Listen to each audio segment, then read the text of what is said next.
दूरियां, बाप बेटे के रिश्ते में दरार क्यों आया? भाभी, लगता है मानो माँ की गोद में लेटी हूँ। तरस गई थी इस लाड़ के लिए। लोगों को लगता है कि घर की सत्ता मेरे हाथ में है, इसीलिए मैं खुश नसीब हूँ। किसी की हिम्मत नहीं कि रोक टोक पर उन्हें कौन समझाए कि रोकना टोकना, प्रतिबंध लगाना या डांट सुनाना कितना अच्छा लगता है। तब ये नहीं लगता कि हम किसी जिम्मेदारी के नीचे दबे हैं। दूरियां कभी कभी कितनी अच्छी हो सकती हैं, अनुभा को एहसास हो रहा था।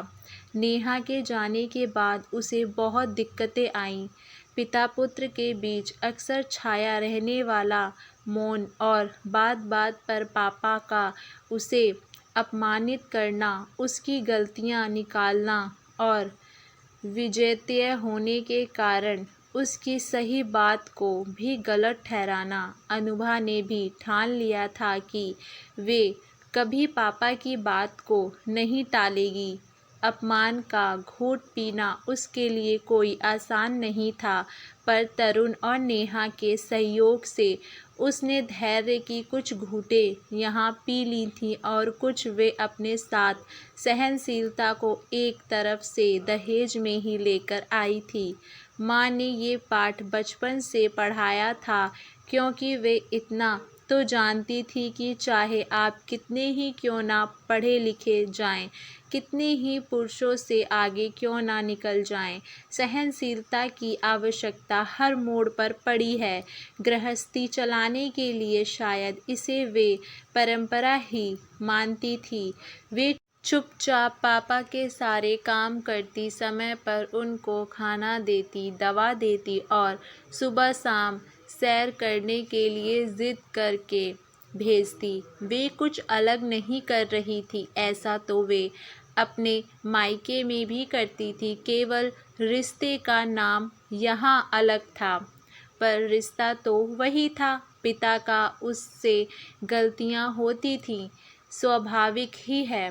तो क्या हुआ? नेहा कहती, ज़्यादा मत सोचो भाभी, बहुत गड़बड़ हुई तो मैं अपनी जिम्मेदारी से भागूंगी नहीं। ये मत सोचना कि मैंने अपनी आज़ादी पाने के लिए ये कदम उठाया। मैं तो केवल आपको उस घर में आपका अधिकार दिलाना चाहती हूँ। पापा को थोड़ा सक्रिय भी होना पड़ेगा, वरना जंग लग जाएगी उनके शरीर में और फिर मन में असहाय और अकेले होने की भावना से खुद को ही आहत करते रहेंगे और दूसरे पर निर्भर हो जाएंगे। हर काम के लिए उन्हें मन की उदासी से निकलकर पहले खुद के लिए और फिर दूसरों के लिए जीना सीखना होगा। अपनों को दोषी मानकर और आत्म प्रताड़ना और स्वयं पर दया करते रहना उनका स्वभाव सा बन गया है। हम केवल मदद कर सकते हैं, पर निकालना उन्हें खुद ही होगा, फिर चाहे उन्हें कुछ झटके ही क्यों ना देने पड़े। आसान नहीं है, पर भाभी अब तो मुझे भी वह फ़ोन पर बहुत कुछ सुना देते हैं। मज़ा आता है काम से। मुझे प्रेस्टल से तो उतार रहे हैं, अब थोड़ी कम थकान महसूस करती हूँ, पर आपको थकने के लिए सॉरी। चलो भैया से थकान उतरवा लेना। हंसती थी वो ज़ोर से, तो अनुभा के चेहरे पर लाली छा गई थी। जब रोज़ एक ही स्थिति से गुजरना पड़े तो वे आदत बन जाती है और फिर खलती नहीं है। उमा शंकर के साथ भी कुछ ऐसा ही हो रहा था। देख रहे थे कि बेटा बहू उनका कितना ध्यान रखते हैं। बेटे के साथ संवाद बढ़ गया था, क्योंकि अनुभा ने सेतु बनने से साफ मना कर दिया था। फिर नाराज़गी करे तो भी किस बात पर? कब तक बेवजह नुक्स निकालते रहेंगे?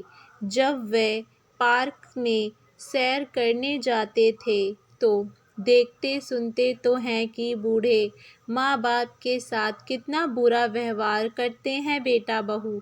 कुछ तो खाने के लिए तरसते रहते हैं।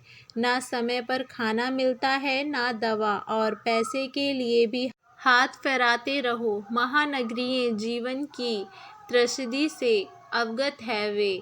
भाग्यशाली है कि उनकी दशा सुखद है। पेंशन का पैसा बैंक में ही पड़ा रहता है, जब जो चाहे खरीद लेते हैं, खर्च कर लेते हैं। तरुण तो एक बार कहने पर ही सारी चीज़ें जुटा देता है। नेहा नहीं है तब भी जिंदगी मज़े से कट रही है उनकी।